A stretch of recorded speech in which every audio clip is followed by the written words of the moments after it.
Par rapport à la note de service du 14 juillet 2023, signée par le Premier ministre, mettant en place une commission chargée de produire une étude visant à amortir le choc sur la double augmentation des prix du carburant, le collectif des associations des consommateurs du Congo, mécontent du non-respect du délai arrivé à échéance le 15 septembre 2023, appelle l'exécutif à respecter ses engagements.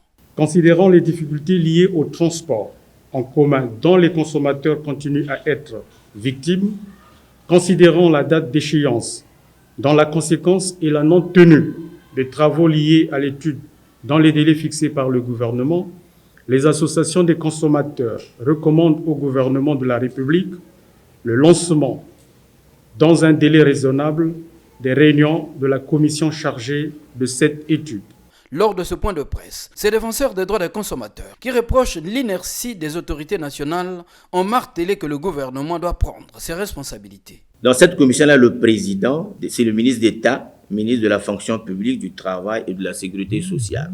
Maintenant, le superviseur de la commission, c'est le Premier ministre. Depuis que cette note de service a été prise, il n'y a eu aucune réunion de prise de contact. Disons à la population de prendre leur mal en patience. Nous avons travaillé dans nos officines, on attend que le gouvernement prenne ses responsabilités. Si ce n'est pas réglé, nous allons partir voir le chef de l'État pour lui signifier que ton gouvernement a failli.